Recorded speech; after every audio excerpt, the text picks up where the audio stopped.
ورحمۃ اللہ وبرکاتہ۔ الحمد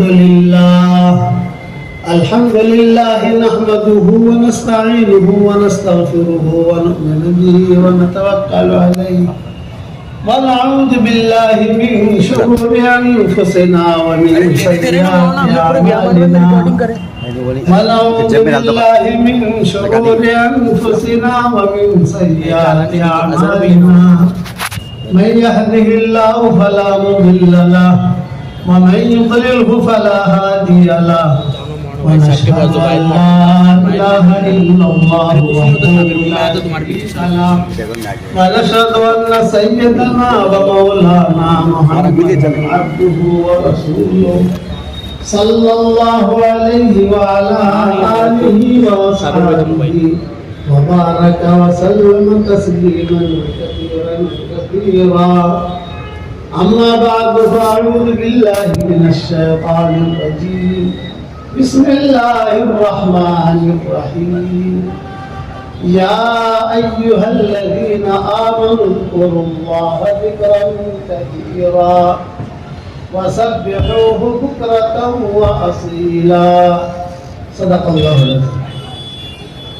قابل احترام بھائیوں، دوستوں، بزرگوں، کسی زمانے میں علم اتنا عام تھا اور تقوی اتنا عام تھا کہ مرد اور عورتیں سب بڑے بڑے متقیاں ہوتی تھی۔ دینی ماحول، دینی مزاج، خرچ کرنے کا ماحول، اللہ رسول کی بات ماننے کا ماحول، کہ مرد بھی عالم ہوتے تھے، عورتیں بھی عالمائیں ہوتی تھی، ان کا اندر بھی خرچ کرنے کا مادہ ہوتا تھا۔ اورنگزیب رحمۃ اللہ علیہ، ہم اورنگ آباد میں ہیں، تو اورنگزیب رحمۃ اللہ علیہ جو تھے، ان کی زندگی سیدھی سادی، ان کی بیٹی جو زیب النساء تھی، زبردست عالمہ تھی، زبردست عالمہ۔ اس زمانے میں جب فتاوی عالمگیری لکھ رہے تھے اورنگزیب اور وہ تیار کروا رہے تھے، تو علماء نے لکھا ہے کہ 300 علماء تو وہ عربوں سے بلائے تھے، عرب آئے تھے الگ عربستان سے، مصر سے، شام سے، عراق سے، سب جگہ سے آئے تھے، اور 200 علماء یہاں کے تھے، اس میں ٹونک کے بھی تھے، حیدرآباد کے بھی تھے۔ اور پھر یہ کہا جاتا تھا کہ بھی اس کو جو ہے اس کو ابلاغ کراؤ، کوئی فتویٰ آوے تو اس کو لکھو۔ اور ان کے بڑے مفتی تھے، ان کا نام تھا مفتی نظام الدین۔ یہ جو درس نظامی ہے، درس نظامی، تو یہ نظام کا تعلق نظام الدین اولیاء سے نہیں ہے، وہ مفتی نظام الدین تھے جو سارے مفتیوں کے بڑے تھے۔ نظام الدین یہ سب مل کر اسے طے کرتے تھے کہ ہاں، پھر مفتی نظام الدین اسے دیکھتے تھے اور وہ دستخط کرتے تھے کہ ہاں یہ برابر فتویٰ۔ پھر جاتا تھا اورنگزیب کے پاس، وہ بھی دستخط کرتے تھے۔ پھر جاتا تھا ان کی بیٹی زیب النساء کے پاس، وہ کہتی تھی کہ یہ بھی ٹھیک ہے، تب جا کر وہ فتویٰ سب جگہ مقبول مانا جاتا تھا۔ یہ علمی گہوارہ تھا اورنگ آباد۔ علماء نے لکھا ہے کہ کوئی مسئلے ایسے آتے تھے کہ 500 علماء جو ہے یہ تھک جاتے تھے، کبھی کیا جواب دے اس کا سمجھ میں نہیں آتا، تو 500 علماء مفتی نظام الدین کے پاس جاتے تھے، یہ بڑے عالم تھے، وہ کہتے تھے کہ اس کی جگہ یہ لکھو، تو قبول کر لیتے تھے سب، بڑے مفتی تھے۔ بعض مرتبہ وہ مفتی نظام الدین جو یہ بھی تھک جاتے تھے، سمجھ میں نہیں آئی کیا کرے گا، اچھا چلو اورنگزیب سے پوچھو، تو اورنگزیب کے پاس جاتے تھے، ان سے پوچھتے تھے، وہ کہتے تھے کہ اس کا جواب نہیں لکھو، تو سارے متفق ہو جاتے تھے۔ کبھی کبھی ایسا ہوتا تھا کہ وہ بھی تھک جاتے تھے، اورنگزیب بھی کہتے تھے کہ میری سمجھ میں نہیں آئی بات، تو 500 علماء تھکے، جو بڑے عالم ہیں مفتی نظام الدین وہ بھی تھک گئے، اور سے بھی تھک گئے۔ تو میں کہتے ہیں یہ ہماری سمجھ میں نہیں آتا. تو ہم سب کہتے ہیں کہ اب میں جو ہے یہ مسئلہ اٹھا کے لے جاؤں گا ظہیر النساء کے پاس, ان کی بیٹی کے پاس. وہ الگ تھلگ رہتی تھی. علماء نے لکھا ہے انہوں نے اس نے شادی نہیں کی تھی اور بہت بڑا ان کا کتب خانہ تھا, اور اس کے اندر جانے کے لیے یعنی ان تک پہنچنے کے لیے ظہیر النساء تک کئی واسطے ہوتے تھے, باندیاں ہوتی تھی. پہلا گیٹ, دوسرا گیٹ, تیسرا گیٹ, چوتھا گیٹ, ایسا کرتے. تو اورنگزیب بھی جو جاتے تھے تو وہ پوچھتے جاتے تھے, الگ بیٹی پوچھ کے جاتے تھے, جا کر کہتے تھے کہ بیٹی اس مسئلے کے اندر ہم ہار گئے ہیں, کچھ سمجھ میں نہیں آتا کہ ہم کیا کریں. تو کہتے کہ اب مجھے بھی ایک ہفتے کا ٹائم دو, میں بھی کتابیں دیکھوں. کتابیں دیکھنے کے بعد پھر وہ لکھتی تھی کہ اس کا جواب یہ ہے, تب جا کر فتویٰ مقبول مانا جاتا تھا کہ ہاں یہ فتویٰ برابر ہے. یہی حال عرب ملکوں میں بھی رہا. میں تو ایک ہی بات کہتا ہوں کہ اللہ کا ایک اصول ہے, دوسرا اصول نہیں اللہ کا, ایک ہی اصول. إِن يَعْلَمِ اللَّهُ فِي قُلُوبِكُمْ خَيْرًا يُؤْتِكُمْ خَيْرًا. تمہارے دل میں خیر ہوگی تو تمہیں خیر دے دیں گے, اگر تمہارے دل میں خیر نہیں ہوئی تو خیر تمہیں ملے گی نہیں. جس کے دل میں خیر ہو, کھڑکی کھلی ہوئی ہو, تو اللہ اسے خیر دے دیتا ہے. یہ گھبراہٹ کہاں سے ملے گی؟ مت گھبراؤ. اصل تو اندر کی طلب ہونی چاہیے آدمی کی. تو آدمی کہاں پر بھی رہے, اورنگ آباد میں رہے یا انگلینڈ میں رہے یا لاس اینجلس میں رہے یا وہاں سڈنی میلبورن میں رہے, جہاں پر بھی رہے, خیر اسے ڈھونڈتے ڈھونڈتے لے آئی. پہلا پرپس کیا تھا؟ اورنگ آباد کا ایک قصہ سناتا ہوں جو عام طور سے لوگوں کو پتہ نہیں ہے. مولانا یوسف صاحب رحمۃ اللہ علیہ کے زمانے میں یہاں اورنگ آباد میں زبردست فسادات ہوئی. تو مولانا یوسف صاحب رحمۃ اللہ علیہ نے مرکز نظام الدین میں اعلان کیا, یہ 1960 کی بات ہے, 1960 یا 1961, یہ اس دور کا یہ قصہ ہے جو سنا ہے. لیکن میری پیدائش جو ہے 31/10/1956 کی میری پیدائش. یہ میری پیدائش کے بعد کا قصہ ہے.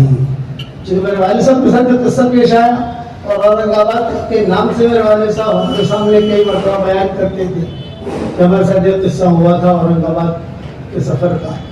تو والد صاحب کہتے تھے کہ مولانا یوسف صاحب رحمۃ اللہ علیہ نے یہ تشکیل کی کہ اورنگ آباد اور اس کے قرب و جوار کے اندر کچھ حالات ہیں, تو میں چاہتا ہوں تو کوئی جا کر وہاں سے گشت کرے,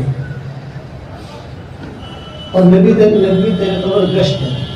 ہمیں کچھ نہیں کرنا, لوگوں کو اللہ کی طرف بلایا اور کچھ کام کرے, لیکن شرط یہ ہے کہ پتہ نہیں وہ زندہ واپس آئے گا یا نہیں آئے گا. تو مرنے کے لیے کون تیار ہے؟ یہ نظام الدین میں تشکیل کی مولانا یوسف رحمۃ اللہ علیہ. میرے والد صاحب رحمۃ اللہ علیہ فرماتے تھے, میں کھڑا ہو گیا, میں تیار ہوں. تو مولانا یوسف رحمۃ اللہ علیہ فرمایا کہ اور بتاؤ کون تیار ہے؟ کوئی کھڑا نہیں ہوا. حالات ایسے خطرناک تھے کہ ابا نے ہمیں کئی مرتبہ سنا ہے, ہم بچوں. تو وہ مولانا یوسف رحمۃ اللہ علیہ فرمایا کہ اچھا تم جاؤ, کفن لے کے جانا. یہ جملہ تھا مولانا یوسف رحمۃ اللہ علیہ, اپنا کفن لے کے جانا. ابا کہتے تھے کہ میں اچھا ہوائی جہاز سے آیا, یہ بھی فرمایا ابا نے, ہوائی جہاز سے میں اکیلا. گھر سے جب نکلے وہاں نظام الدین سے, تو میری والدہ کو کہا کہ اب تو جانا ہوں, کیا موت کی خبر ہے میری, اس لیے جو ہے. اور میں اکیلے ہی لڑتا تھا اس وقت میں, بڑا ہماری مجھ سے ایک بڑی بہن تھی, اس کا نام رقیہ تھا, اس کا انتقال ہو چکا تھا. میں اکیلا ہی تھا, ہمارے اولاد ہمارے بھائیوں کے اندر بہن ہوئی. اور والدہ کہتی تھی کہ مجھے وصیت کر کے گئے پیسوں کی, اس کے قرضے کی, اس کی جیب میں ہوتا ہے. والد صاحب رحمۃ اللہ علیہ یہاں اترے ایئرپورٹ پر, تو ابا کو یہی فکر بتا نہیں کیا ہوگا. ابا کہتے تھے میں یہاں آج ایئرپورٹ میں اترا تو ایک ساتھی یا کوئی بڑے نہیں آتے اس وقت میں وہ لینے کے لیے ابا ایئرپورٹ, اور تو کوئی آیا نہیں. تو میں یہاں اترا تو یہاں سے میں نے کچھ بھی نہیں دیکھا, نارمل ہے.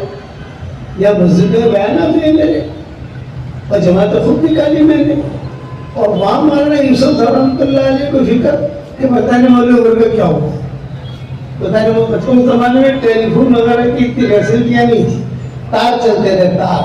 اور اس زمانے میں تار بھی کون جانے, واٹس ایپ میں تھا ہی نہیں, وہ تار چلتے تھے تار بھی کون جانے. کیسے مولانا کو خبر کرے نظام الدین میں مرکز میں کہ وہاں وہ سب مان صاحب کہتے تھے میرے اکیلے کا چلہ یہاں لگا, اکیلا آدمی کوئی ساتھ دینے کے لیے تیار نہیں ہوتا تھا, ایک تو ہاتھ میں خالی تیار ہوتے تھے. تو کبھی کبھی چپکے سے جو ہے گھر میں لے جا رہے, گھر میں لے جا کر کھانا وانا کھلا رہے, چاہ رہے پلا رہے اور مسجد میں چھوڑ دیں کسی مسجد میں. اب بہت وقت مسجد کا نام بھی لیتے تھے کہ وہ مسجد میں گئے, وہ مسجد میں گئے, کسی جگہ متولی نے منع کر دیا, کسی جگہ ٹرسٹی نے منع کر دیا. یہ حالات تھے اورنگ آباد کے جو میرے والد نے مجھے خود سنائے تھے. آج اللہ نے کتنا حال منع کر دیا, آج کتنے مدرسے ہیں ماشاء اللہ, کتنی مسجدیں ہیں اور کتنا دعوت کا کام ہے. لیکن ایک بات یاد رکھنا کہ جب کام بڑھتا ہے تو شرارتیں بھی بڑھتی ہیں. شیطان جو ہے وہ اندر روحانیت نکالنے کی فکر کرتا ہے. کام بڑھا تو گہرائی ختم ہو گئی, آپس کے تعلقات جو ہے. اسی لیے سب سے بنیادی چیز ہے کہ کام کرنے والوں کو اگر کامیاب ہونا ہے تو ان کو نبوی اخلاق پر آنا ہی پڑے گا, اس کے بعد کامیاب نہیں ہو سکتے. آپ جتنے اجتماعات کر لو, آپ جتنے بیانات کر لو, جتنی کتابیں لکھ لو, لیکن جب تک نبوی اخلاق نہیں آئیں گے تب تک ہم منزل پر پہنچ ہی نہیں سکتے. اور نبی اخلاق کیا ہے؟ نبی اخلاق یہ ہے نگلنا, اگلنا نہیں, برداشت کرنا, اپنے کے ساتھ بھی اچھے اخلاق برتنا, گرو کے ساتھ بھی اچھے اخلاق برتنا, مخالفین کے ساتھ اچھے اخلاق برتنا, اپنے جو محبت کرنے والے ان کے ساتھ اچھے اخلاق برتنا. حضور صلی اللہ علیہ وسلم نے سب کے ساتھ اچھے اخلاق برتے, سب کے ساتھ. 3 عورتوں کے قصے حدیثوں میں آتے ہیں. ایک سارا کا قصہ آتا ہے جو مکہ مکرمہ میں گانا بہت گاتی تھی, اس کی آواز بہت اچھی تھی, اس کا نام تھا سارا. اور ایک روایت میں آتا ہے اس کا نام تھا سلمہ, بہت اچھی آواز تھی اس کی.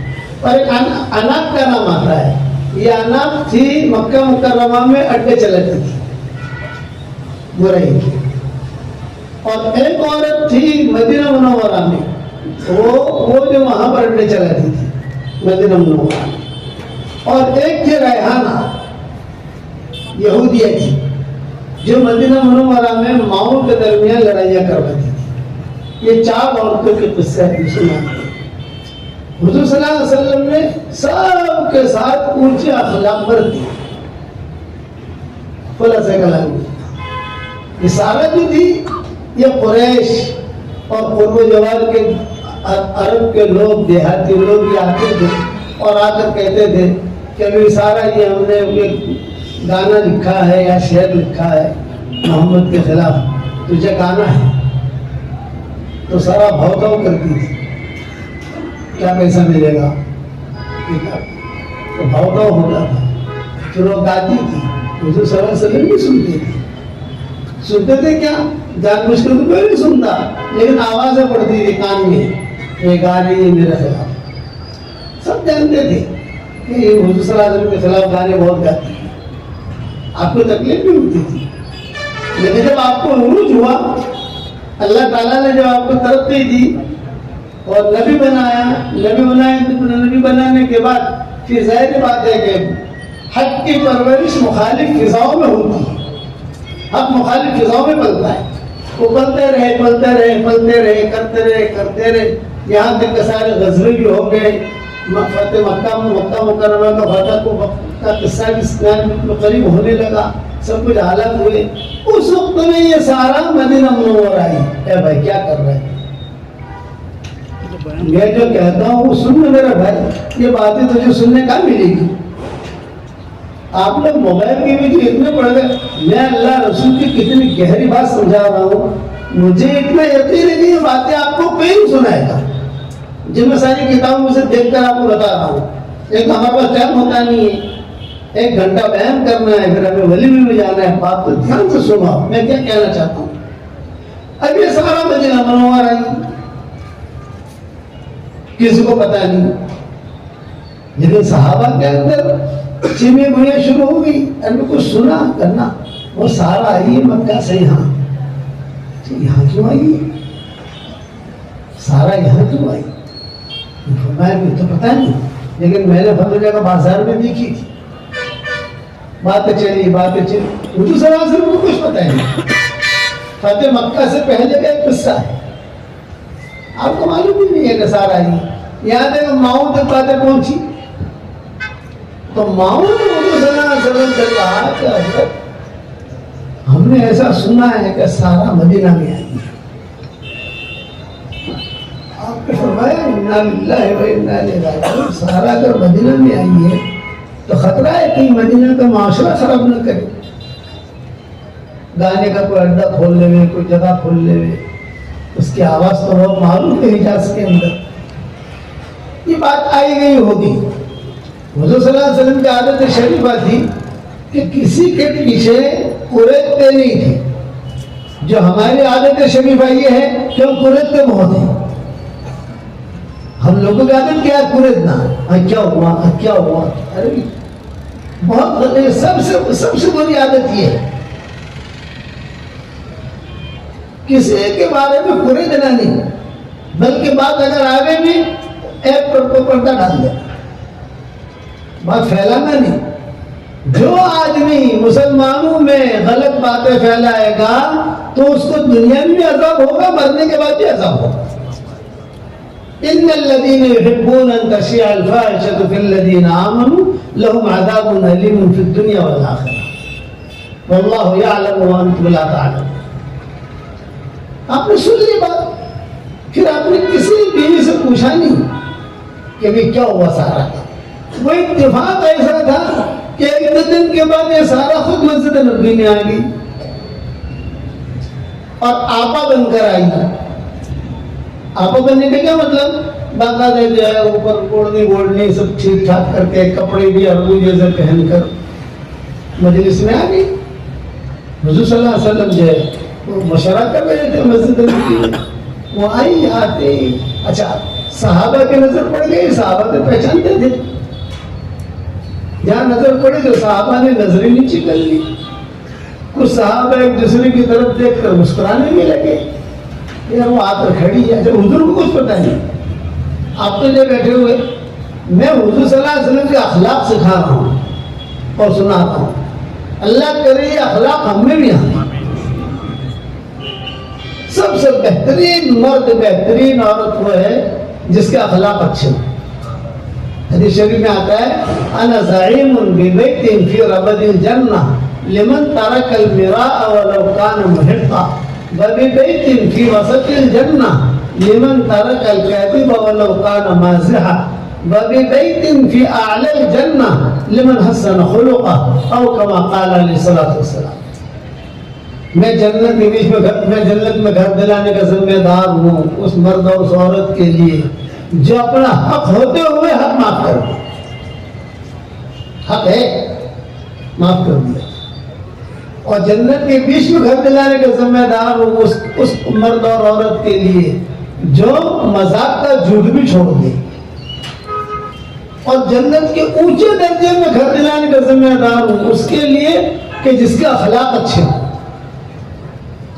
حضور صلی اللہ علیہ وسلم نے اخلاق پر خالی تعریف نہیں کی، خالی اخلاق پر تقریر نہیں کی، خود اخلاق برتے بھی۔ اب یہ سارا کتنی خطرناک لڑکی تھی، حضور کے خلاف زندگی بھر اس نے گانے گائے مکہ مکرمہ میں۔ ابھی مدینہ منورہ میں آئی، حضور صلی اللہ علیہ وسلم کی نظر پڑی تو آپ نے فرمایا آنتے سارا، زور سے۔ صحابہ بیٹھے ہوئے، پیچھے وہ کھڑی ہے، اور وہاں قریب میں جہاں ماؤں کے مکانات تھے، اور فرمایا آنتے سارا، ارے تو سارا؟ جب آپ نے زور سے کہا آنتے سارا، تو سارا ہے، تو جتنی مائیں بہنیں ہماری امہات المومنین تھی انہوں نے سن لیا، وہ بھی جو اپنے کمروں سے جھانکنے لگی، ایک دوسرے کو کہنے لگی سارا آئی سارا آئی سارا آئی، وہ بھی دیکھنے لگی۔ وہ جو پوچھا انت سارا تو سارا ہے، تو اس نے کہا ہاں میں سارا ہوں۔ تو آپ نے پوچھا جی تم مہاجرہ ہجرت کر کے آئی ہے؟ اس نے کہا نہیں۔ کہ جی تم مسلمہ مسلمان ہو کر آئی ہے؟ کرنا تو یہاں مدینہ میں کیوں آئی؟ یہ آپ نے سوال کیا، سب صحابہ کے سامنے یہ سوال ہے، اسی لیے اس کی روایتیں بہت ملتی ہے۔ جو قصہ کچھ صحابہ کے سامنے ہوا ہو اس کی روایتیں کم ملتی ہیں، اور جو قصہ بڑے مجمع میں ہوا ہو تو ہر آدمی کہے گا کہ میں بھی تھا اس مجلس کے اندر، میں بھی تھا۔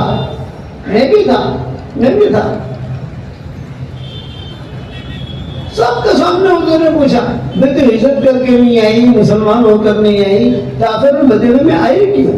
ایک عورت مدینہ میں فتنہ پھیلانے تو نہیں آتی، لڑائی کرنے نہیں آتی، کوئی اور مقصد سے آتی ہے۔ ایک عورت کے ساتھ وہ بھی بڑھاپے نے ڈیرا ڈال دیا، بڑھاپا آ گیا، ابھی عورت کیا کرے گی مدینہ ہو کر؟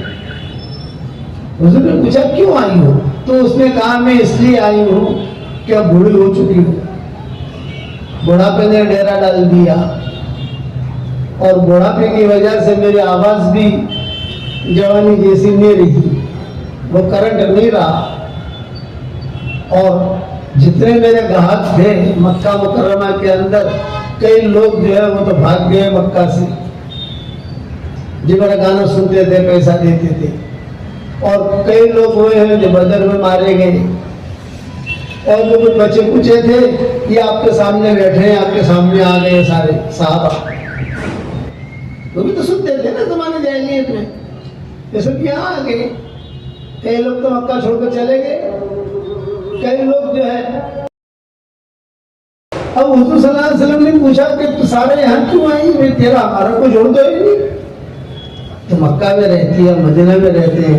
انہوں نے کہا کہ میں صرف ایک کام سے آئی ہوں، اور کام یہ ہے کہ بوڑھی ہو گئی ہوں، بڑھاپے نے ڈیرا ڈال دیا ہے، اب جو ہے میرا آواز یہ کمزور ہو گئی، جو لوگ تھے میری مدد کرتے تھے مجھے پیسہ دیتے ٹپ دیتے تھے، کوئی مر گئے، کوئی بدر میں مر گئے، کوئی مکہ چھوڑ کر چلے گئے، جو بچے کچے تھے وہ آپ کے پاس آ گئے، سامنے بیٹھے ہیں، میں اس لیے آئی ہوں کہ آپ میری مدد کریں۔ آپ نے کیا جواب دیا؟ آپ نے جواب نہیں دیا کہ بھاگ یہاں سے، تو نے میرے خلاف اتنے گانے گائے، یہ بھی کہا۔ آپ نے کہا ضرور ضرور ضرور میں تیری مدد کروں گا، اور میں مسلمانوں پر بوجھ نہیں ڈالوں گا، میں میرے خاندان والوں کو کہوں گا۔ چنانچہ آپ نے کہیں بیٹھے بیٹھے اعلان کیا کہ قریش جو ہے میرے خاندان والے، ان کے پاس جو بھی ہو کس کے لیے دو۔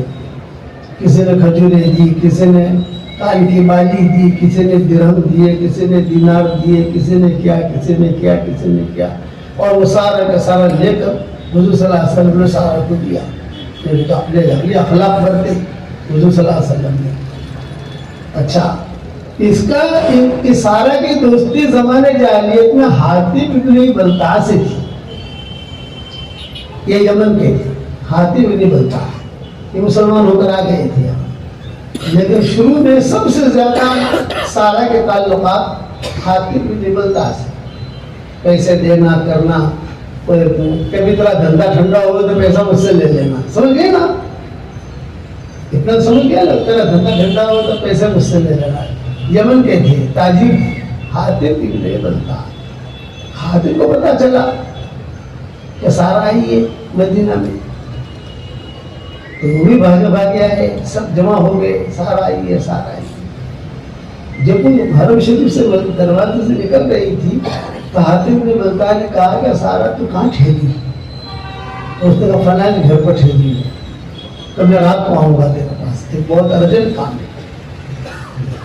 حاتب ابن بلتع نے، تین مسلمان ہو چکے تھے، حاتب ابن بلتع تو رات کو گئے، وہ رات کو وہاں جب گئے تو سارا سے پہلے تو یہ کہا کہ دیکھ اب میں مسلمان ہو چکا ہوں، یعنی میرا تیرا رشتہ یا تعلقات جو پرانے تھے وہ اب نہیں ہے، لیکن ایک میرا خاص کام ہے مکہ والوں سے پرائیویٹ، میں چاہتا ہوں کہ تجھ سے کرواؤں۔ تو کرے گی؟ سارا کا کروں گی، تیرے میرے اتنے تعلقات رہے ہیں، میں کام کروں گی۔ کیا کام بتاؤ؟ میں کچھ کام نہیں، میں خط دیتا ہوں، وہ خط چپکے سے مکہ والوں کو دے دینا، اتنا کہا۔ حاتم بن ملتان مکہ والوں کے خط، مکہ کے جو بڑے بڑے چودھری ہیں ان کو دے دینا۔ ہاں ضرور دوں گی۔ اب وہ خط دے کر واپس آ گئے۔ دوسرے دن قرآن کی آیتیں نازل ہو گئی کہ وہ عورت جو ہے خط لے کے جا رہی ہے، راز ہے۔ آپ صلی اللہ علیہ وسلم فتح مکہ کا مشورہ کر رہے ہیں، ابھی فتح مکہ ہوا نہیں تھا، لیکن مکہ مکرمہ فتح کرنا ہے۔ تو آپ نے بہت خصوصی ایک جماعت بنائی تھی، ان کے ساتھ مشورے میں مشغول تھے۔ تو آپ نے کیا رکھا تھا، اپنی شورا کو، جو خاص لوگ تھے شورا کے اندر حضور صلی اللہ علیہ وسلم کے دائیں بائیں، ان کو کیا رکھا تھا کہ دیکھو مکہ فتح کرنا ہے، لیکن کسی کو پتہ نہ چلے، اس لیے ہم جب بھی نکلیں گے تو مکہ مکرمہ کا رخ اگر یوں ہے تو ہم یوں نکلیں گے، آگے جا کر گھوم کر مکہ کا رخ کریں گے، تاکہ یہاں سے کوئی دیکھے کہ ہم یوں جا رہے تو خیبر کی طرف جا رہے، یہ تو تبوک کی طرف جا رہے۔ اتنی آپ نے احتیاط کی تھی کہ مکہ والوں کو پتہ نہ چلے حضور صلی اللہ علیہ وسلم نے۔ اور یہ ہاتھوں نہیں بنتا، ان سے مشورے میں بیٹھتے تھے۔ تو انہوں نے ساری کارگزاری حضور صلی اللہ علیہ وسلم کے مکہ پہنچنے کی خط میں لکھ دی۔ یہ تو راز لکھ دیا نا، حضور صلی اللہ علیہ وسلم کا راز تھا، حضور کا راز نہیں بلکہ سارے مسلمانوں کا راز تھا، سب لکھ دیا۔ اور لکھ کر جو ہے وہ سارا کو دے دیا کہ تو جاوے تو وہاں جا کر دے دینا۔ سارا نے کہا بہت اچھا۔ یا وہی نازل ہو گئی کہ وہ عورت لے کے جا رہی ہے، پکڑو اس کو۔ اس نے فرمایا کون تیار ہے کہ جلدی سے وہ عورت کو پکڑے؟ حضرت علی نے کہا میں تیار ہوں، فضل ابن عباس نے کہا میں تیار ہوں۔ دو چار نوجوان جو بھاگم دوڑی کریں، بھاگے دوڑے، پکڑ لیا کسی جگہ جا کر۔ سارا سے کہا کہ تیرے پاس خط ہے، خط دے دی۔ اس نے کہا میرے پاس کوئی خط نہیں، فرمایا نہیں ہمیں آسمانوں سے خبر ہے کہ تیرے پاس خط ہے، تو دے دی۔ آپ نے فرمایا تھا کہ اس کے ساتھ کوئی زبردستی مت کرنا، کوئی بدتمیزی مت کرنا، بد اخلاقی مت کرنا، یہ آپ نے فرمایا تھا۔ شروع سے آپ کی تاکید یہ رہی ہے کہ بد اخلاقی مت کرنا۔ آپ لوگ اورنگ آباد والوں برا مت ماننا، گھر کے اندر اگر کسی کوئی نمازی ہوگا زیادہ، آج کل کا جو ماڈل چل رہا ہے لیٹسٹ، یہ لیٹسٹ ماڈل کی بات کر رہا ہوں میں، گھر میں اگر کوئی زیادہ دیندار مردوں میں عورتوں میں ہوگا تو اس وقت کو علماء نے لکھا ہے کہ اس کے اندر اگر تربیت نہیں ہوئی تو سب سے زیادہ بد اخلاق نہیں ہوگا۔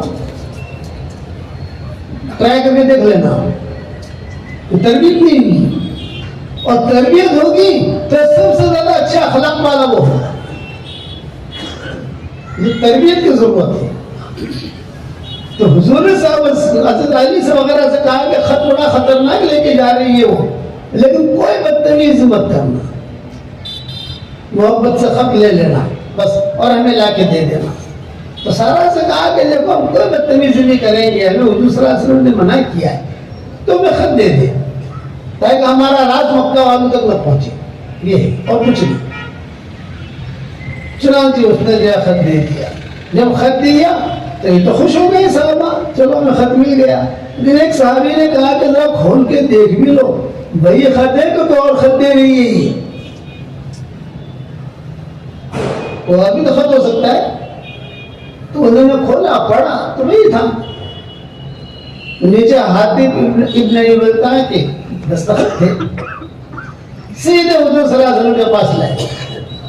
حضور نے فرمایا ابھی کیا ہوا ہے؟ ابھی یہ ہوا۔ فرمایا پڑھ کے سناؤ۔ حضرت علی نے پڑھ کے سنایا۔ جو حضرت علی نے پڑھ کے سنایا تو اس میں تو سارا راز لکھا ہوا تھا کہ مسلمان آ رہے ہیں اور جب مکہ فتح کریں گے اور یہ ہے یہ، تم لوگ ذرا میرے بیوی بچوں کا خیال رکھنا۔ ان کی بیوی بچے وہاں تھے، حاتم ابن بلتع کے۔ حضور صلی اللہ علیہ وسلم کو تعجب ہوا۔ آپ نے فرمایا بولا ابوبکر کو، عمر کو، ان لوگوں کو بلاؤ۔ یہ لوگ آئے، سب نے جو خط پڑھا تو حضرت عمر جو ہے جذبات میں آ گئے، حضرت مجھے حکم دے دے میں قتل کر دوں حاسب کو۔ آپ نے فرمایا مہلن یا عمر،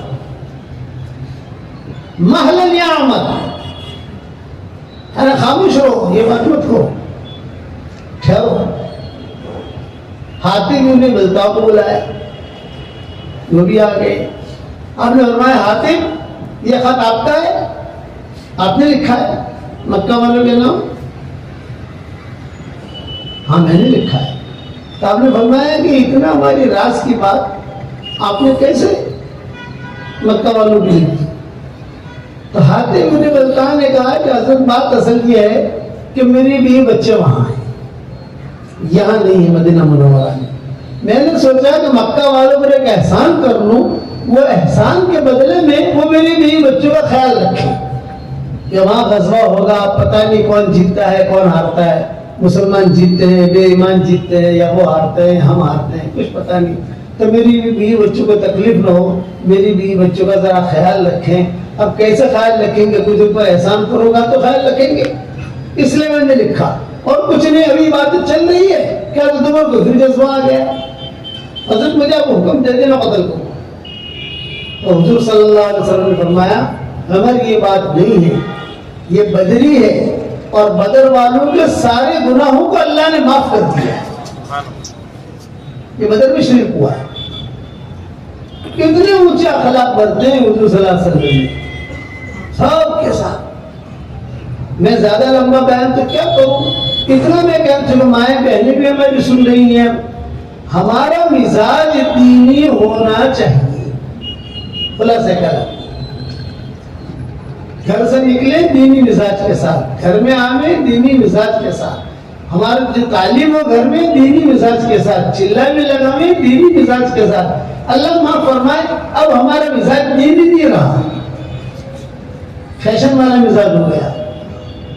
یہ نہیں، میرے والد صاحب رحمۃ اللہ علیہ فرماتے تھے جب تک مزاج میں دینداری غالب نہیں آئے گی تب تک ہم کامیاب نہیں ہوں گے، اور دینی مزاج لانے کے لیے حکمت کا ہونا بہت ضروری ہے۔ اخلاق، حکمت، محبت، خود حضور صلی اللہ علیہ وسلم حکمت سے کام کرتے تھے۔ الگ نبی ہے، ایک مرتبہ حضرت عائشہ بیٹھی ہوئی، حضور صلی اللہ علیہ وسلم بیٹھے ہوئے ہیں، تو اچانک حضرت عائشہ نے سوال کر لیا حضور صلی اللہ علیہ وسلم سے کہ حضرت آپ کی اتنی بیویاں ہیں، سب سے زیادہ آپ کو کس سے محبت ہے؟ تو حضور صلی اللہ علیہ وسلم نے فرمایا کس سے محبت ہے؟ حضرت عائشہ بہت خوش ہو گئی، ارے نبی نے کہا مجھ سے محبت ہے۔ حضرت عائشہ جو اپنا برقع لے کر، اس زمانے میں برقعے ہماری عورتوں کا طرح نہیں ہوتے تھے، جلابی بہن، جلباب، چادریں، ہم عربوں میں بیان کے لیے جاتے ہیں ان کے دیہاتوں کے اندر، تو ان کے دیہاتی جو عورتیں چادریں اڑتی ہیں وہ اصل پردہ ہے۔ یا پھر یہ ہرات، خراسان، ایران کا جو علاقہ ہے، وہاں کی جو عورتیں حرم شریف میں آتی ہیں بڑی بڑی چادریں لے کر، وہ اصل پردہ ہے۔ یہ ہمارے جو برقعے ہیں مجھے پتہ نہیں ہے، یہ تو فیشن کی قسم کے کرتے ہیں، یہ تو کرتے ہیں، اصل قرآنی جو برقع ہے وہ جلباب، اسی لیے جلابی بہن قرآن میں آتا ہے۔ تو عائشہ وہ اپنے جلباب تھا لے کر چلی، آپ نے بتایا رویش کہاں جا رہی ہے؟ رویش، بیوی کا پیار والا نام رکھنا ہماری شریعت میں سنت ہے، لیکن دھمال والا نہیں۔ حضرت عائشہ کا نام عائشہ تھا، حضور صلی اللہ علیہ وسلم پیار میں کہتے تھے رویش، کبھی پیار میں کہتے تھے عائش، کبھی پیار میں کہتے تھے صدیقہ، کبھی پیار میں کہتے تھے عفیفہ، کبھی پیار میں کہتے تھے حمیرہ۔ یہ نام نہیں تھے، حضرت عائشہ کا نام تھا عائشہ، لیکن حضور پیار میں نام بدل بدل کر کہتے تھے عائش، رویش۔ رویش کہاں چلی تو؟ رویش۔ تو حضرت عائشہ نے کہا کہ حضرت آپ نے کہا کہ مجھ سے آپ کو سب سے زیادہ محبت ہے، تو میں سب کو سنا بھی جاتا۔ آپ نے فرمایا فتنہ کرے گی، ارے فتنہ کرے گی گھر کے اندر، یہاں قریبا نبی ہے لیکن حکمت سے چل رہا۔ آج ہمارے حکمت نہیں، اپنے آپ کا خالی ٹھوک دینا ہے جو بھی ہے۔ جملہ نکالے آدمی سوچ سمجھ کے نکالے. حضور صلی اللہ علیہ وسلم نے کہا کہ ارے عائشہ میرے قریبا وہاں جا کر مت کہ تو قریبا بٹھایا حضور صلی اللہ علیہ وسلم نے اور پھر قریب بلا کر حضور صلی اللہ علیہ وسلم نے کہا دیکھ ایک ہدیہ دیتا ہوں کسی کو بتانا مت. یہ حکمت والا کام کر رہے ہیں اللہ کے لیے. ایک ہدیہ دیتا ہوں کسی کو کہنا مت. ہاں نہیں کہوں گی نہیں کہوں گی. حضور صلی اللہ علیہ وسلم نے نیچے کھجوریں رکھی تھی آپ کے چارپائی کے نیچے مٹھی بھر کر حضور صلی اللہ علیہ وسلم نے حضرت عائشہ کے ہاتھ میں دی. دیکھ اللہ کے نبی اپنے ہاتھ سے تیرے ہاتھ میں دے رہا ہے. ہاں کسی کو کہنا مت کسی کو کہنا مت کسی کو کہنا مت. پتہ کیا حضرت عائشہ نے کہا نہیں کہوں گی نہیں کہوں گی نہیں کہوں گی. بات ختم ہو گئی. اب حضور صلی اللہ علیہ وسلم دوسرے ماؤں کے پاس گئے. ہر ماں کو قریب کر کے کہا ایک ہدیہ دیتا ہوں کسی کو کہنا مت. ہر ماں کو مٹھی بھر کھجوریں دی. کسی کو کہنا مت کسی کو کہنا مت. سب جو خوش ہو گئی.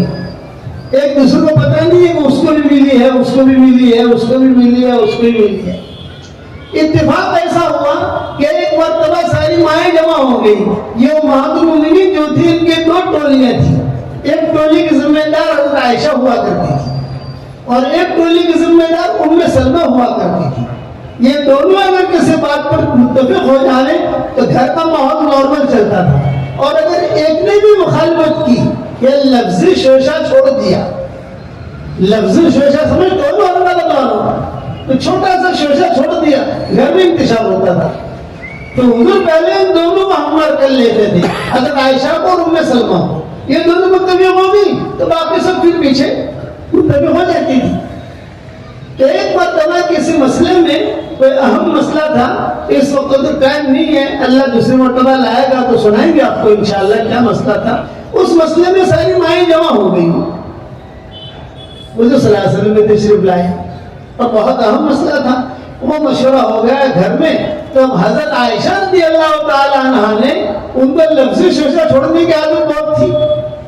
تو بات ہو تو کچھ لفظی چیز چھوڑ دی تو سب سوچنے لگتے تھے کہ عائشہ نے جملہ کیوں کہا کیا بات ہے. حضرت عائشہ نے سب کے سامنے حضور صلی اللہ علیہ وسلم سے پوچھ لیا حضرت ساری آپ کی انجیل کی امہات المومنین ہے اور آپ کے ازواج مطہرات ہیں سب ہم سب.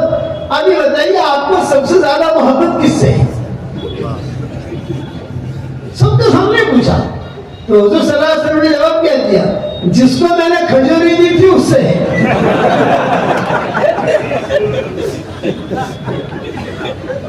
اورنگاباد والے بالغ ہو گئے ماشاءاللہ سمجھنے لگے. جس کو میں نے کھجوری دی تھی اس سے. اب ہر ماں خوش ہو گئی. یہ اللہ کا شکر ہے ہر ماں خوش. کسی کو پتہ نہیں اس کو بھی دی تھی اس کو بھی دی تھی. قصہ ختم ہو گیا. حضور صلی اللہ علیہ وسلم پہ خوش کہ فکر نہیں ہوا. حضرت عائشہ کیا سمجھنے لگی کہ مجھے دی تھی تو مجھ سے محبت ہے. ام سلمہ سمجھنے لگی مجھے دی تھی تو مجھ سے محبت ہے. اسی دوران میں حضور صلی اللہ علیہ وسلم کا انتقال ہو گیا. انتقال کے بعد امہات المومنین جمع ہوتی تھی اور اپنے پرانے دین یاد کرتی تھی. پرانے دین کہ یہ ہوا فلاں غزوے میں یہ ہوا فلاں جگہ یہ ہوا فلاں جگہ حضور صلی اللہ علیہ وسلم نے یہ کہا. اس لیے تو حدیث کتاب وہی ہے نا کہ حضرت عائشہ نے بیان کیا ام سلمہ نے یہ بیان کیا حضرت میمونہ نے یہ بیان کیا. وہی حدیث سن کتابوں میں جمع ہوتی تھی. ایک مرتبہ حضرت عائشہ رضی اللہ تعالی عنہا نے سب ماؤں کے سامنے کہا میرا حضور صلی اللہ علیہ وسلم کا ایک زبردست راز ہے جو میں تم کو بتاؤں گی نہیں. میں نے کہا لفظی شوشہ.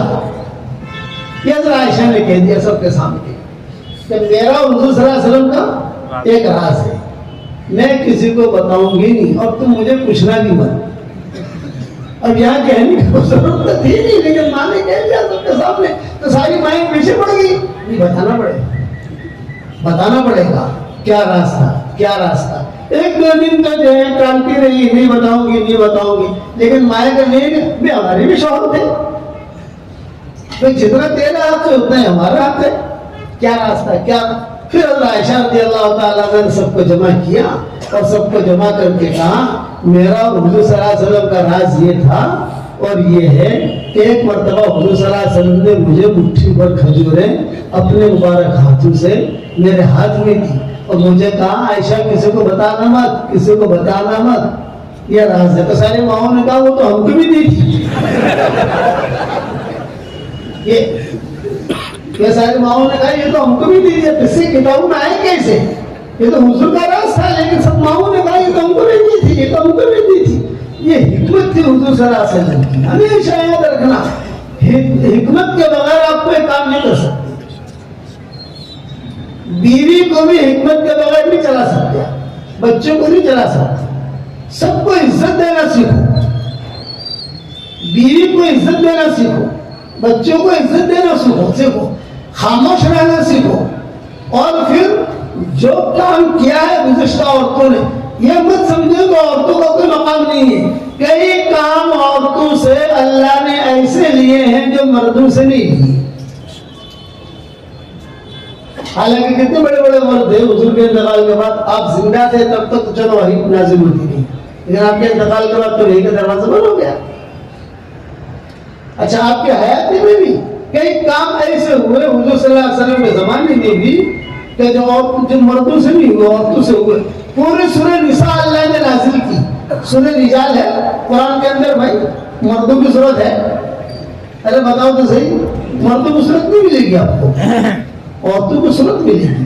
عورتوں کے اللہ نے سفارش کی، مردوں کی سفارش قرآن میں نہیں ملی۔ عورتوں کے بارے میں تو باقاعدہ قرآن کی آیت نازل ہوئی، عاشروہن بالمعروف، ان کے ساتھ اچھا سلوک کرو،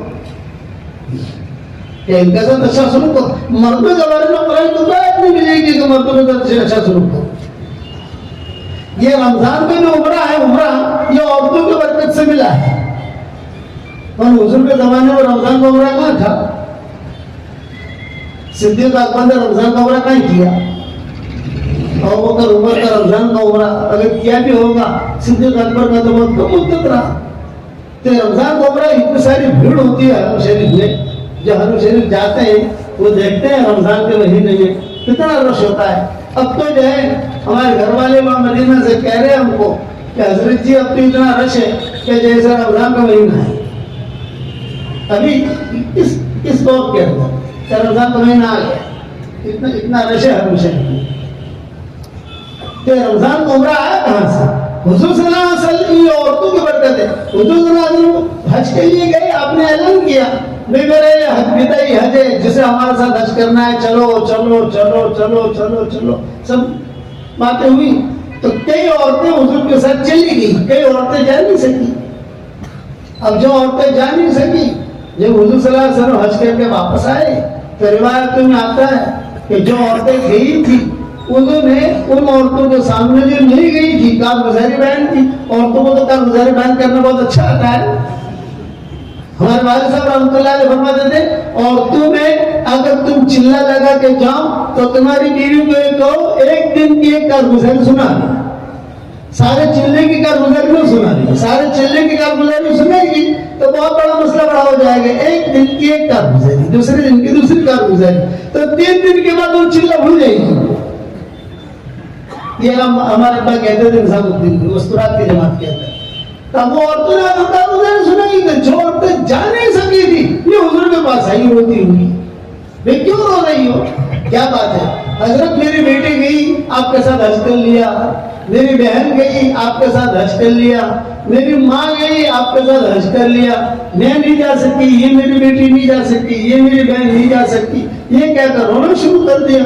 آپ نے فرمایا رو مت، حضرت کیسے نہ روئے، ہم کو تو آپ کے ساتھ حج کرنے کا ثواب ملے گا ہی نہیں۔ اس پر حضور نے فرمایا میرے دنیا سے جانے کے بعد رمضان میں عمرہ کر لینا، میرے ساتھ حج کرنے کے برابر اللہ تمہیں ثواب دے گا۔ یہ عورتیں ذریعہ بن گئی۔ ہماری شریعت میں عورتوں کو میراث نہیں ملتی تھی، کوئی میراث نہیں، جیسے یہود نصارہ کے عورتوں کو میراث نہیں، یہ بے ایمان کے عورتوں کو بھی میراث نہیں۔ ہماری شریعت میں بھی یہی تھا اخیر تک کہ عورتیں میراث کے اندر نہیں ہوتی تھی۔ لیکن اوس ابن ثابت کا جب انتقال ہوا، رضی اللہ شہید ہوئے، تو حضور صلی اللہ علیہ وسلم جو ہے کسی کام سے یعنی فارغ ہو گئے غزوے سے، تو حضور صلی اللہ علیہ وسلم جو ہے صحابہ سے کہا کہ چلو بھی اس طرح یہ پٹے سے جانا ہے، پہلے جگہ جا کر کچھ کام کرنا ہے۔ اس میں قصہ ہوا قوس بن ثابت کی جو بیوہ تھی اس کے 2 بچیاں تھیں اور ایک بچہ تھا، ایک لڑکا تھا 2 لڑکیاں تھیں. تو قوس بن ثابت کے بھائی آئے بھابھی کے پاس اور بھابھی کے پاس آ کر کہا کہ دیکھو بھابھی تم کو تو کچھ ملے گا نہیں، تم تو عورت ہو اور یہ 2 لڑکیوں کو بھی کچھ نہیں ملے گا، اس لیے لڑکیاں ہیں، یہ لڑکیوں کو ملے گا لیکن وہ بھی کب ملے گا جب بڑا ہوگا، ابھی تو چھوٹا ہے. یہ کہہ کر گھر کا سارا مال لے گئے، سارا مال. ابھی بیچاری بیوہ اکیلی بیٹھی ہے، 2 بچیاں ہیں، بیٹا ہے. اتنے میں حضور صلی اللہ علیہ وسلم کا گزر ان کے گھر کے قریب سے ہوا، کسی اپنے کام سے. تو مدینہ والوں کی یہ عادت تھی کہ مدینہ والے جب بھی حضور صلی اللہ علیہ وسلم کسی گلی سے گزرتے تو بچیاں جو ہوتی تھی جا رسول اللہ جا رسول اللہ جا رسول اللہ جا رسول اللہ، اللہ کا رسول آ گئے، اللہ کا رسول آ گئے، ایک نغمہ گاتی تھی اللہ کا رسول آ گئے. تو اور سے مسلم کی بیوہ نے سنا ارے حضور ہمارے گلی میں سے گزر رہے ہیں. یہ فوراً جو اپنے بچوں کو تھوڑا کپڑے وپڑے ٹھیک ٹھاک کرا کر باہر بٹھا دیا اور وہ بھی دروازے کے پیچھے پردے کے پیچھے بیٹھ گئی. حضور صلی اللہ علیہ وسلم کا جب وہاں سے گزر ہوا تو زور سے اس نے کہا السلام علیکم یا رسول اللہ. حضور کھڑے تھے، حضرت عمر ساتھ تھے یا کوئی صحابہ ساتھ تھے. تو آپ نے فرمایا بولیے کون ہے، میرے بچے کس کے ہیں؟ حضرت عمر نے کہا یہ فلاں غزوے میں جو اور شہید ہوئے ہیں یہ ان کے یتیم بچے. اچھا سلام کس نے کیا مجھے؟ تو وہ ان کی بیوہ نے کیا. اچھا اچھا. اب حضور وہاں کھڑے رہے اور وہاں کھڑے رہ کر حضور صلی اللہ علیہ وسلم نے پوچھا هل عندك حاجہ، هل عندك حاجہ، کوئی حاجت ہے تمہاری، تم کچھ کہنا چاہتی ہو؟ تو بیوہ نے کہا کہ میری کوئی حاجت نہیں حضرت، اور اس کے بھائی آئے تھے ہمارے گھر سے سارا سامان لے گئے، میرے بارے میں تو یہ کہا کہ بھی تم عورت ہو تمہیں ملے گا نہیں، اور بچیوں کے بارے میں کہا کہ تو لڑکیاں ہیں لڑکی کو کچھ ملے گا نہیں، لڑکے کو ملے گا، لڑکا جب بڑا ہوگا بالغ ہوگا تب ملے گا. یہ کہہ کر گھر کا سارا سامان لے گئے. میری صرف ایک درخواست ہے، وہ بیوہ کہتی ایک درخواست ہے، وہ درخواست یہ ہے تو اس کے بھائیوں کو آپ بلائیے اور بلا کر یہ کہیں کہ جب سب کچھ وہ لے گئے ہیں تو 1-2 بچیاں بھی لے جانے، ان کو پالے پوسے بڑا کریں اور بڑا کر کے ان کا نکاح وغیرہ کرائیں. اب میں رہوں گی، میرا ایک بیٹا رہے گا، ہم ہماری زندگی گزار لیں گے. اس پر حضور ہچکیاں مارتے ہوئے نہیں کھڑے کھڑے ارے میری امت کی عورتوں کا یہ حال، میری امت کی عورتیں. آپ نے صحابہ سے کہا واپس چلو، جانا تھا کسی جگہ کام میں، واپس. ابھی مسجد نبوی میں داخل میں نہیں ہوئے تھے کہ میراث کی آیتیں نازل ہو گئی. یہ ایک عورت ذریعہ بن گئی قیامت تک کے آنے والی عورتوں کے لیے کہ ان کا حصہ میراث میں داخل کروا دیا. حضور نے بھی اس کو بلایا، بلا کر کہا کہ دیکھو تمہارے ایک فکر کی وجہ سے تمہارے آنسو آسمان سے ٹکرا گئے، میرے بھی آنسو آسمانوں سے ٹکرا گئے اور یہ قرآن کی آیتیں نازل ہوتی ہیں. پورا رکوع اللہ نے حساب کر کے بھیجا. معاف کرنا برا مت ماننا، آج ہمارے مسلمانوں میں میراث کو تو کوئی سمجھتے ہی نہیں. عربوں میں ہم دیکھتے ہیں جب مدینہ منورہ میں ہمارا قیام رہتا ہے، وہاں ہمارے عرب ساتھی ہوتے ہیں، بڑے بڑے تاجر ہوتے ہیں، بڑے بڑے، وہ تو بکری میں جنازہ آتا ہے اس سے پہلے ساری فائلیں لے کر بکری میں آ جاتی ہیں، قاضی بھی آ جاتا ہے، شرطی بھی آ جاتے ہیں، پولیس والے بھی آ جاتے ہیں، سب آتے ہیں اور سب کے سامنے آ کر کہا کہ یہ ملوک جس کا انتقال ہوا ہے اس کی اتنی بیویاں ہیں، اتنی بچی ہیں، اتنا یہ ہے، یہ اس کا یہ حق ہے، اس کا یہ حق ہے، یہ حق ہے. پوری فائل بنا کے لائے قاضی صاحب اور آپ دستخط کر دیجیے، سب کو سب دیتے، ساری فیکٹریاں بند کر دیتے ہیں. کیا اورنگ آباد میں ایسا حساب کتاب کرنے گئے کہ ہمارے ہم تو گجرات کے ہیں نا بھائی، ہمارے یہاں نہیں یاد ہے. ہندوستان، پاکستان، بنگلہ دیش، برما، یہاں تو میراث کے مسئلے میں بہت کوتاہی ہے. عربوں میں ابھی تھوڑی آبادی ہے، اس میں خاص طور سے سعودیہ، دبئی، عرب جو وہاں کے خاص ہے، قطر جو وہاں کے خاص ہے، وہ اس کا اہتمام کرتے ہیں ان چیزوں کا. حالانکہ یہ اللہ کا اتنا بڑا حکم ہے کہ ابو بکر صدیق کا انتقال ہو رہا تھا، حضرت عائشہ قریب میں بیٹھی ہوئی رو رہی تھی، بیٹی کیوں رو رہی ہو؟ یہ کہا ابا جان آپ کی جدائی کی وجہ سے۔ فرمایا کہ ٹھیک ہے جدا تو ہونا ہے بیٹی، میرے لیے کفن کون سا تیار رکھا ہے تم نے، مجھے دکھاؤ۔ چنانچہ حضرت عائشہ یمنی ایک کپڑا تھا اچھا خوبصورت میں لے کر آئی کہ یہ آپ کے کفن کے لیے میں نے تیار کر رکھا ہے۔ صدیق اکبر نے دیکھا، فرمایا نہیں مجھے اس میں مت کفنانا، یہ تو زندہ حقدار ہے، کسی زندے کو دے دینا، صدقہ کر دینا میری طرف سے، مجھے تو سیدھے سادے کفن کے اندر کفنانا اور حضور صلی اللہ علیہ وسلم کے قریب میں مجھے دفن کر دینا۔ یہ حضرت ابوبکر نے اپنے انتقال پر وصیتیں کی تھی۔ تو چنانچہ حضرت عائشہ بیٹھی ہوئی تھی، اچانک صدیق اکبر کی آنکھ کھلی اور مرد وفات کو انہوں نے وصیت کی حضرت عائشہ سے، بیٹا اب میں دنیا سے جا رہا ہوں، جب میرے مال کی میراث نکالو نا تو میری بیوی جو ہے وہ حمل سے ہے، پیٹ میں جو بچہ ہے اس کا بھی حساب ہوگا میراث کے اندر۔ حضرت عائشہ نے کہا لڑکے کے اعتبار سے حصہ نکالیں یا لڑکی کے اعتبار سے؟ تو صدیق اکبر نے کہا تھوڑا انتظار کر لینا، بچہ پیدا ہو جائے، لڑکی ہو جائے تو لڑکی کے اعتبار سے، لڑکا ہو جائے تو لڑکی کے اعتبار سے۔ یہ صدیق اکبر نے کہا۔ پھر حضرت صدیق اکبر نے کہا کہ اگر تمہیں خوب پیسوں کی ضرورت ہو تو لینا، لیکن آن اکاؤنٹ لینا۔ آن اکاؤنٹ سمجھ گئے نا؟ حساب رکھنا، حساب پورا کرنا ہے، لیکن میری بیوی کے پیٹ میں جو بچہ ہے وہ بھی میراث کا حقدار ہے۔ من وصایا ابا بکر دیکھو اس میں آپ کے مضمون ملے گا کہ صدیق اکبر نے اپنے انتقال میں کیا وصیت کی۔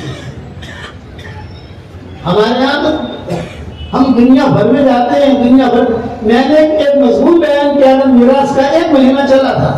کتنا مہینہ بھائی؟ واٹس ایپ پر 1 مہینہ قرآن حدیث قصے، ابو حنیفہ نے کیا کہا تھا، فلاں نے کیا کہا تھا اپنے انتقال کے اوپر میراث کے سلسلے میں وغیرہ وغیرہ 1 مہینہ۔ تو مجھے کچھ لڑکیوں کے میسج آئے، انہوں نے کہا کہ مول صاحب جب مضمون شروع ہوا تو روزانہ آپ کا سبق جو واٹس ایپ پر ہم سنتے تھے، پورے گھر والے وہ صبح ناشتے کے وقت میں آپ کا سبق لگ جاتا تھا تو ناشتے میں جاتا تھا، اور میراث کیجیے، نماز کا مضمون، قرآن کا مضمون، آج کل پڑوسیوں سے دوستی کیجیے، پڑوسیوں کا حق ادا کیجیے، اس پر مضمون چل رہا ہے، جو بھی ہے وہ ہم سن لیتے تھے۔ لیکن میراث کا جو مضمون آیا نا تو میرے باپ نے کہا نا بند کرو، مت پڑھو، یہ مت سنو، یہ مت سنو، یہ مت۔ 1 مہینہ ہم کو سبق بھی نہیں سنا ہے، کیوں؟ دینا پڑے گا 1 مہینے کا۔ لیکن ہم تو پڑھی لکھی تھی، میں تو ڈاکٹر نہیں ہوں، میں تو فلاں جگہ پڑھتی ہوں، فلاں جگہ پڑھاتی ہوں، یوٹیوب سے سارا نکال لیا ہم، انسٹاگرام سے نکال لیا اور نکال کے ربا کے سامنے رکھا کہ دیکھو شریعت یہ کہتی ہے۔ اس بات کا خیال رکھنا ہمیشہ۔ اللہ تعالیٰ اسی لیے حضور صلی اللہ علیہ وسلم نے کیا فرمایا؟ سب سے پہلے میراث پہلے اٹھایا جائے گا، تابع اٹھایا جائے گا، قرآن کے اوپر سے حروف اٹھائے جائیں گے۔ یہ جب یہ ہوا نا اپنا بیماری آئی تھی کورونا، تو کورونا وائرس کے زمانے میں ہمارے مفتی سید طالب پوری رحمۃ اللہ علیہ وہ بھی بیمار تھے، تو بمبئی آئے ہوئے تھے، تو جو کوئی شروع میں روزانہ میرا بیان سنتے، روزانہ جو ہمارا گھنٹے کا بیان یا دعا ہوتی تھی، ہم بھی گھر سے ہی بیان کرتے تھے، مسجدیں تو بند تھی، کوئی جا نہیں سکتے تھے۔ تو میں نے یہ مضمون بیان کیا کہ ایک زمانہ آئے گا کہ مدینہ منورہ خالی ہو جائے گا اور جنگلی بھیڑیے، جنگلی کتے، جنگلی شیر یہ دیکھیں گے کہ پورا مدینہ خالی ہو گیا ہے، تو دوڑتے ہوئے آئیں گے چلیں گے، ایک گلی میں جائیں گے کوئی نہیں ملا، دوسری گلی میں جائیں گے کوئی نہیں ملا، تیسری گلی میں جائیں گے کوئی نہیں ملا، آتے آتے مسجد نبوی میں آئیں گے تو مسجد نبوی کے دروازے بھی کھلے ہوئے۔ جب مسجد نبوی کے دروازے کھلے ہوئے یہ جو ہے اندر داخل ہوں گے ڈرتے ہوئے کہ شاید کوئی مسلمان ہو اندر۔ چلتے میرے ممبر پر آئیں گے جہاں حضور صلی اللہ علیہ وسلم کا ممبر ہے، اور وہاں پر پیشاب کریں گے۔ ایک مضمون میں نے یہ بیان کیا وہ کورونا وائرس کے زمانے میں۔ دوسرا کہ لوگ رات کو عشاء کی نماز پڑھ کر حرم شریف سے گھر پر آئیں گے اور صبح تہجد کے وقت میں حرم شریف میں آئیں گے تو دیکھیں گے تو کعبہ نہیں ہوگا، کعبہ اٹھا لیا جائے گا، اور لوگ کھڑے کھڑے جو ہے وہ دیکھیں گے کہ ارے یہاں کعبہ تھا، لوگ چیخیں گے، روئیں گے، عورتیں روئیں گی، بچیاں روئیں گی، ارے رات کو تو طواف کر کے گئے ہیں۔ کوئی کہے گا یہاں کعبہ تھا، کوئی کہے گا یہاں کعبہ تھا، ایک کہنے والا کہے گا مقام ابراہیم کے سامنے کعبہ تھا، مقام ابراہیم کے سامنے کعبہ تھا، لیکن مقام ابراہیم موجود ہے لیکن کعبہ نہیں ہے۔ یہ تفصیل سے تو میں نے مختصر بیان کیا، میں نے تفصیل سے اسے بیان کیا تھا۔ صحابہ نے پوچھا کہ حضرت یہ مسجد نبوی میں جب یہ حالات آئیں گے مدینہ منورہ میں تو مدینہ کے پھل کون کھائے گا؟ مدینہ منورہ کے پھل تو حضور نے فرمایا مدینہ منورہ کے پھل بھی بڑے جنگلی جانور کھائیں، وہی کھائیں۔ مدینہ منورہ قیام کے قریب اتنا خالی ہو جائے گا۔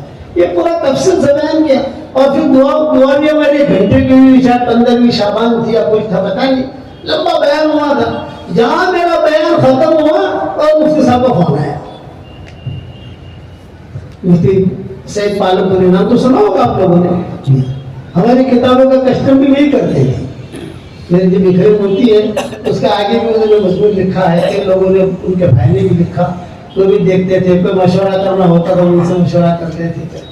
تو انہوں نے کہا کہ ماشاءاللہ آپ کی دعا میں نے بہت لمبی سنی، ماشاءاللہ بہت اچھی لگی، اور آپ نے مسجد نبوی کا جو بیان کیا اور یہ کعبہ کا بیان کیا یہ بھی سنا میں نے، بہت خوشی ہوئی، لیکن مجھے کچھ اشکال ہے۔ مفتی سعید صاحب سے میری بات ہو رہی ہے، دونوں پالن پوری ہے نا، ان سے بات ہو رہی ہے۔ میں نے کہا مجھے بتائیے کیا اشکال ہے؟ بولے کہ یہ تم نے موطا میں مالک کا حوالہ کیوں دیا؟ مسجد نبوی میں پیشاب کریں گے، یہ تم نے حوالہ دیا موطا میں مالک کا، اور کعبہ اٹھایا جائے گا یہ بھی موطا میں مالک کا حوالہ دیا۔ حالانکہ یہ تو امام بخاری نے بھی لکھا ہے، فتح الباری میں بھی ہے، اب انہوں نے اپنے بیماری میں حوالے دینے شروع کیے۔ تو آپ کو جو ہے جب کوئی حوالہ دینا ہے تو پیچھے کتاب کا حوالہ دو، نیچے کے درجے کی کتاب کا حوالہ کیوں دیتے ہو؟ یہ انہوں نے مجھے کہا، میں نے کہا مرتضیٰ میں نے جس میں پڑھا اس کا حوالہ دے دیا، اور فتح الباری بخاری وہ تو آپ لوگوں کا درجہ ہے، ہم تو سمجھتے بھی کہاں پر ہے فتح الباری اور کون سی جلد ہے، ہماری سمجھ تو آتی نہیں ہے۔ ہم تو کبھی عرش پر، کبھی فرش پر، کبھی در بدر، کبھی ان کے گھر، کوئی پوچھتا ہے کہ مولوی صاحب آپ کا ایڈریس، میں نے ہمارا ایڈریس کبھی عرش پر، کبھی فرش پر، کبھی در بدر، کبھی ان کے گھر، غم عاشقی تیرا شکریہ کہاں کہاں سے گزر گئے۔ مجھے تو پتا نہیں ہے فتح باری میں ہے کہ نہیں، میں نے پڑھایا ہے، مفتی صاحب بہت بخاری شریف پڑھاتے تھے نا وہاں دیوبند میں نے پڑھایا ہے۔ میں نے کہا آپ نے کہا لیکن میرے پاس مفتی صاحب فتح الباری ہے نہیں، اور بخاری شریف ہوگی لیکن بخاری شریف کو کوئی شرح میرے پاس نہیں ہے، میرے پاس حیات الصحابہ رکھی ہوئی ہے بھائی، اور جو اپنا نہیں اسی سے جو اپنا ایک دن لمبی چوڑی کتابیں سفر میں کہاں پر لے کر نہیں گھوم سکتے۔ یہ تو آپ میں روکے نہیں، لیکن دعا میں دو باتیں آپ بھول گئے، مجھے کہہ رہے میں نے کہا کون سی؟ یہ کہا کہ اتنی جو کورونا وائرس کی بیماری ہے آپ نے اس کے لیے کوئی دعا نہیں مانگی، ساری دنیا پریشان ہے اس کے لیے دعا مانگتے آپ۔ میں نے کہا یہ غلطی ہو گئی، اب انشاءاللہ مانگوں گا، کل کی دعا میں آ جانا چاہیے۔ وہ روزانہ رات کو ہمارا بیان سنتے تھے جو کہ شریف میں، ہاں انشاءاللہ آ جائے گا۔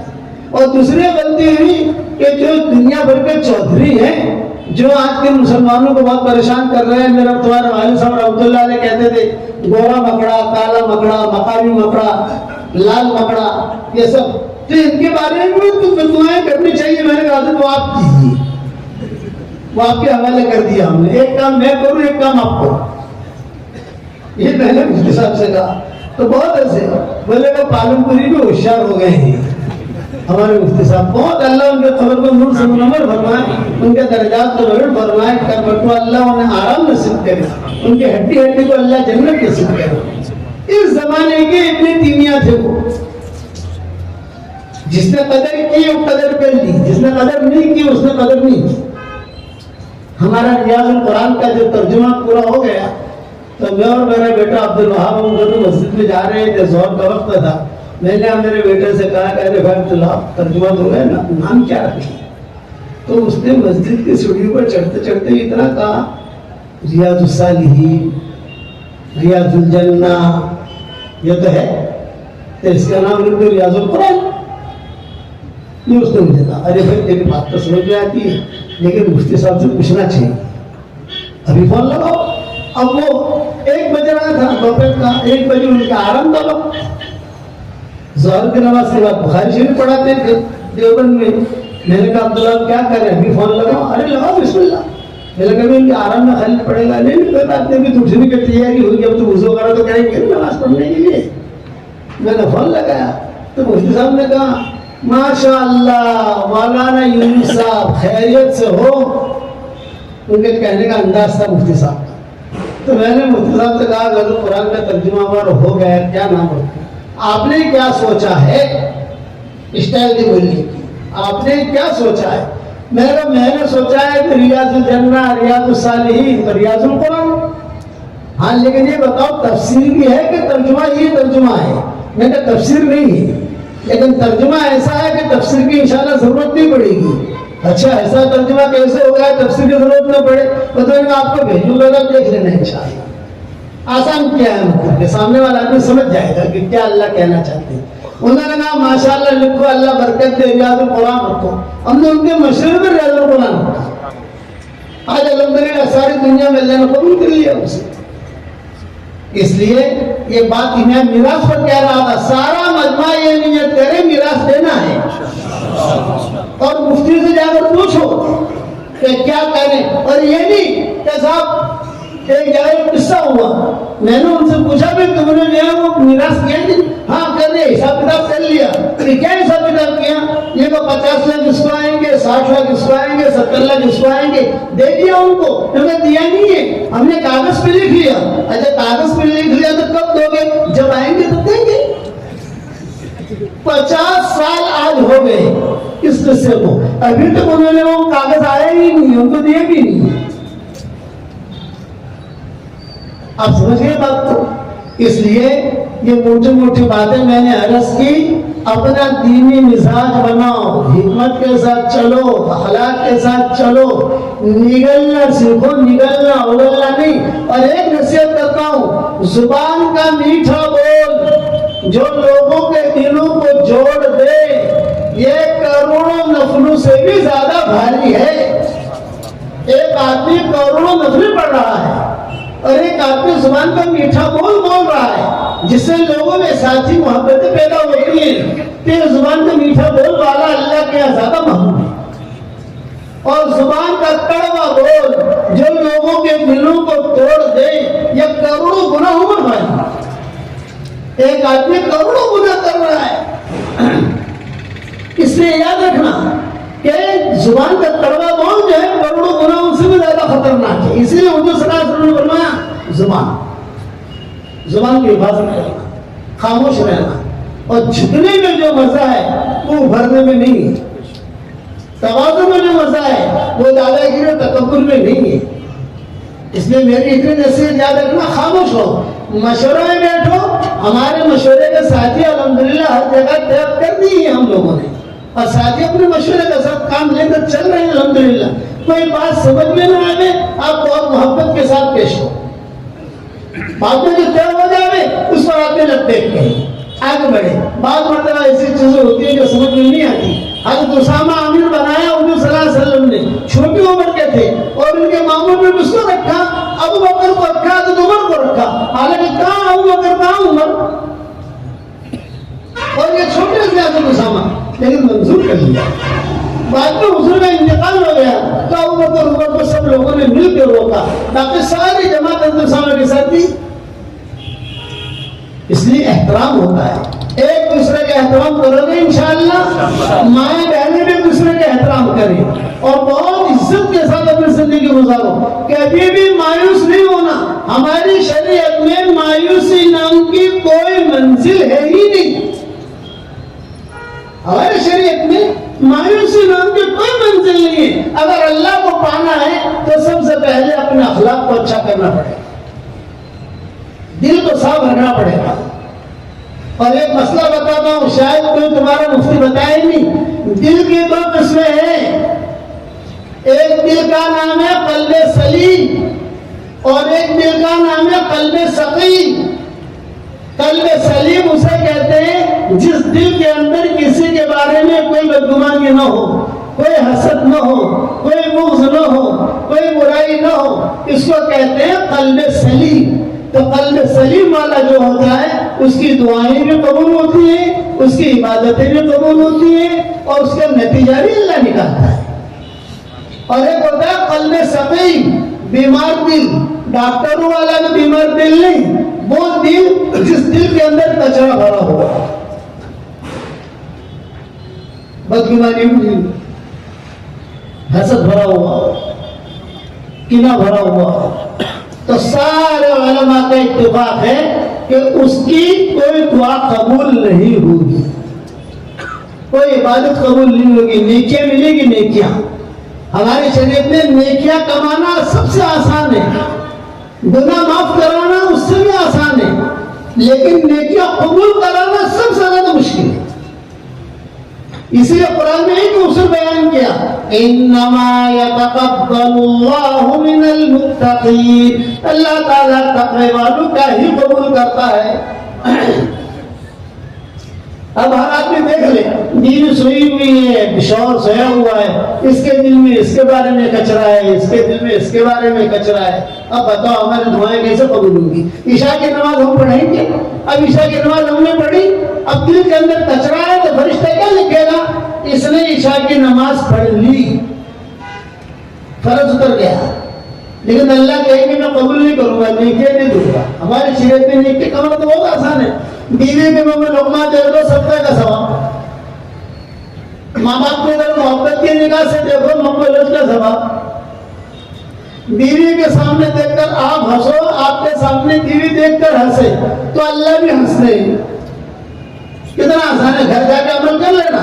کیا مولانا نے کہا ہے کہ بیوی شوہر کے سامنے دیکھ کر ہنسے اور شوہر بیوی کے سامنے دیکھ کر ہنسے تو اللہ کو بھی ہنسی آتی ہے، لیکن محبت والی ہنسی، یہ نہیں کہ میں مولانا نے کہا ہے چل میں ہنستا ہوں لیکن تیری میری لڑائی جو ہے وہ تو ہے ہی، تیری میری لڑائی ہے وہ تو ہے ہی، وہ ہنسنے نہیں چلے گا۔